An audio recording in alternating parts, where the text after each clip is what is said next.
నమస్కారం అండి. నేను రంజిత్ కుమార్, ప్రకృతి వ్యవసాయం. మీరు చూస్తున్నారు మైసూరు మల్లిక విత్తనం. ఇప్పుడు మీరు బెంగాల్ ఉడుపు చూస్తున్నారు. అయితే ఎప్పుడు కూడా వీళ్ళు 2 ఐదులు అంటే 10 అడుగులు పాయికి ఇద్దరు ఉడుస్తారు కదా. ఇప్పుడు నేనేం చేశానంటే మొక్క ఏం చేసామంటే 3 పాయలకి 3 ఐదులు 15 అడుగులకి ఒక పాయి పెట్టామన్నమాట. అప్పుడు ముగ్గురు నాట్లు వేస్తున్నారు. దీనివల్ల మనకి ఏమవుతుందంటే ఎకరం పొలంలో 20 పాయలు వచ్చినాయి అనుకోండి, ఇప్పుడు మనకు 15 పాయలే వస్తాయి. అప్పుడు ఆ 5 పాయల మధ్యలో ఈ మధ్యలో పడే మొక్క 5 పాయల మొక్క కూడా అంటే ఒక మనిషి ఊడ్చే అన్ని మొక్కలు మనకి అదనంగా పడతాయి మన చేలు. ప్లస్ ఇక్కడ మా జిల్లాలో పొలం అంత బలమైన నేలలు కాదు, అయినా కానీ మనం చేసేదానికి ప్రకృతి వ్యవసాయానికి గోమూత్రానికి జీవామృతానికి వీటికి బాగానే పనిచేస్తున్నాయి కాబట్టి పెరుగుతున్నాయి. కాబట్టి దుబ్బు కూడా బాగా చేస్తాయి. ఇల్లు నాట్లేస్తే చాలా జాగ్రత్తగా నారు లాగి వేయటం వల్ల నారు నలగకుండా వేస్తారు. దానివల్ల ఎక్కువ దుబ్బు చేస్తారు అన్నమాట చేను.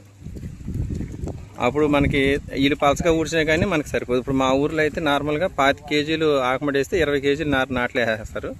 కానీ వీళ్ళు నాట్లు వేసేది 5 నుంచి 6 కేజీలు 7 కేజీలు మించి నాట్లు. కానీ మన లోకల్లో ఊడ్చే పాత పద్ధతి కంటే మన పద్ధతి కంటే కూడా వీళ్ళు బెంగాల్లో వేసిన నాట్లు చాలా బాగా దుబ్బు చేస్తాయి.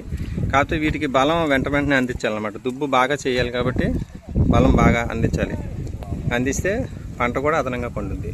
ప్లస్ వీళ్ళతో నాట్లేయటం వల్ల మెయిన్ లాభం ఏంటంటే మనకి తుఫాన్లు ఎదురుగాళ్ళు వచ్చినప్పుడు పంట పడిపోదు. దుబ్బు చేత బాగా ఉండటం వల్ల ఒక్కో దుబ్బుకి 60 నుంచి 70, 80 పిలకలు ఉంటాయి విత్తనాన్ని బట్టి. అప్పుడు మనకి చేను కూడా పడిపోకుండా ఉంటుంది అన్నమాట. ఇప్పుడు ఇది మనం తూర్పు పడమర పాయలు వేయటం జరిగింది కాబట్టి గాలి వీచినా కానీ ఈ ఖాళీలోంచి వెళ్ళిపోతుంది అన్నమాట. మనకి ఇబ్బంది ఉండదు. మీరు చూస్తున్నారు చుట్టుపక్కల ఈ ఎల్నినో ఎఫెక్ట్ వల్ల దగ్గరలో ఎక్కడ కూడా మంచి బాగున్న పొలాలు ఏమీ లేవు.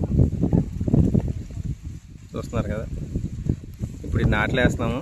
ఇది కూడా మనకి ఎంతవరకు కూడి పెడుతుంది అన్నది ప్రకృతి మీద ఆధారపడి ఉంది, ఎల్నినో మీద ఆధారపడి ఉంది. ఇది ఒక గుణపాఠం అన్నమాట ప్రజలందరికీ కూడా.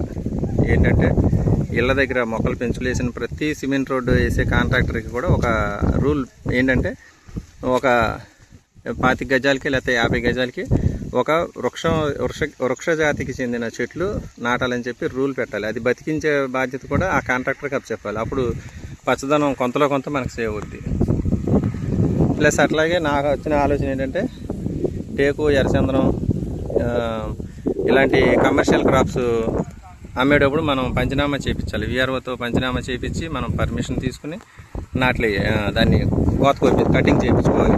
అట్లాగే అయ్యేనే కాదు, ఏ యాప్ చెట్టు అయినా మామిడి ఏ చెట్టు అయినా మన పెరట్లో ఉన్నది. ఇప్పుడు వీళ్ళు మొన్న సెన్సస్ చేశారు. అసలు మొత్తం ఊర్లో గ్రామంలో ఎన్ని వీధుల్లో వీధికి ఎన్ని ఇళ్ళు ఉన్నాయి, అట్లా ఎట్లాంటి ఇళ్ళు అని సెన్సస్ చేశారు.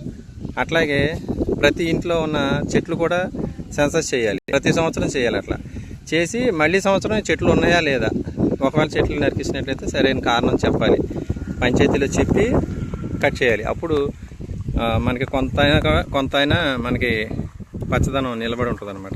అప్పుడు ఈ ఎల్నినో ఎఫెక్ట్ నుంచి మనం బతికి బట్ట కట్టచ్చు. అదండి పరిస్థితి ప్రస్తుతానికి. నమస్కారం.